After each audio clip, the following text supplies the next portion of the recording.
Hi guys, welcome back to the Savvy HKG channel. Today I'm going to make something for the Raksha Bandhan. I'm going to make the Kalakand. I'll also be sharing the recipe with you. First of all, I've laid out some ingredients. We have ghee, that's the clarified butter. There's half cup of milk. There's 2 cups of powdered milk. We have 1/4 cup of sugar and a little bit of elaichi powder. Okay, so gas I have already turned it on, if you can see. Apart from that, I have kept a tray. I'm making it in a very small quantity. It's just a trial round right now. So this is a tray which I have already greased with a little bit of butter. So now what we will be doing is we will take approximately 2 teaspoons of clarified butter, that is ghee, and to that we will add a little bit of milk, that is only and only half cup of milk will go with it.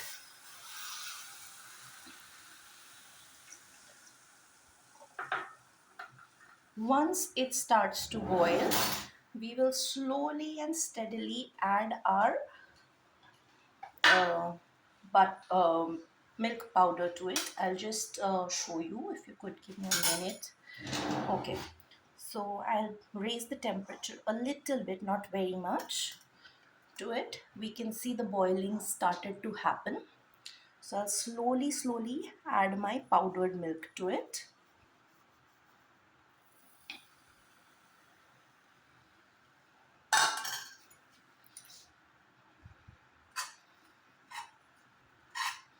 You need to quickly and easily keep on stirring it, or else it will start falling into lumps, which we do not want. So I'm just stirring it. If you feel that it's not getting mixed well, you can add a little more of milk to it. All right. Okay, so I had to add a little bit of milk more because it was not able to dilute itself on its own. So now if you see, it has started forming small chunks to my Kalakand, which is the kind of consistency I want. Make sure you do not add too much of milk, or else it will not form the danedar lumps in it. But yes, you can have a little bit. Now what we'll do is we will be adding a little bit of elaichi powder, which you can see I've already ground it. So that's what we'll be adding. You don't need to take a lot, just a pinch, and you need to put it up. So this is how a pinch of elaichi powder goes in. You can just quickly mix it, and after this, the only step that's left for you is to add the sugar. So now we'll add the 1/4 cup of sugar, which was yet to go. Now remember, the sugar will also leave its water, so you'll have to be very careful in mixing and make sure the whole sugar dissolves. As you can see, the lumps have totally vanished upon adding the sugar. Now it's not as danedar as it had to be. It's become a little moist. So we'll keep on stirring it till it becomes again slightly lumpy and there's nothing which sticks back to the pan. Okay, so I'll keep on stirring it. It will take somewhere around 4 to 5 more minutes. You can stir it on a medium heat, not more than that. It's now been 4 minutes since I've been stirring. You can see now it's not sticking down, but what I want is a little more thickness to it.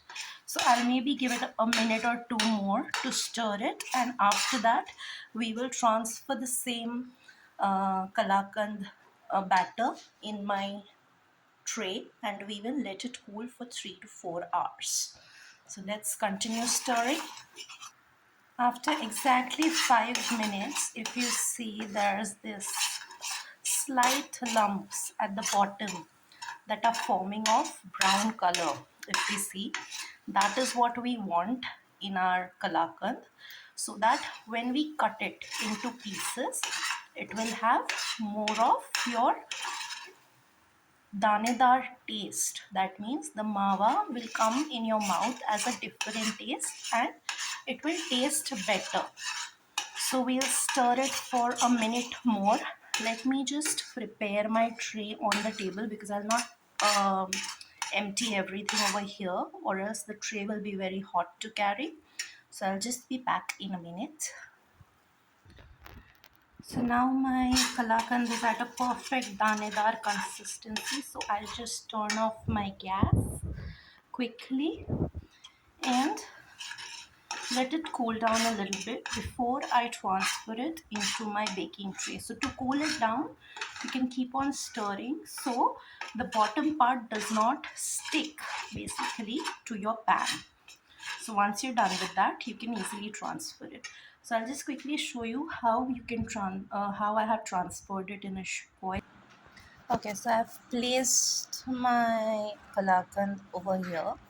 I'm not shaping it basically right now because I'm just waiting for it to get set a little. So I'll give it 2 to 3 hours, and after we cut it, it usually does look and give the taste of Kalakand. And what you can do for more decoration is you can decorate it more with pistachios. When it's hot, you can place it. I usually dab it so that it looks equal from all the sides. So you can just dab it a little, but make sure it's too hot so you don't dab it with full pressure or else you can burn your fingers. Okay, and you can also decorate it with some pistachios or cut up almonds in it. Thank you. Have a nice day. Bye.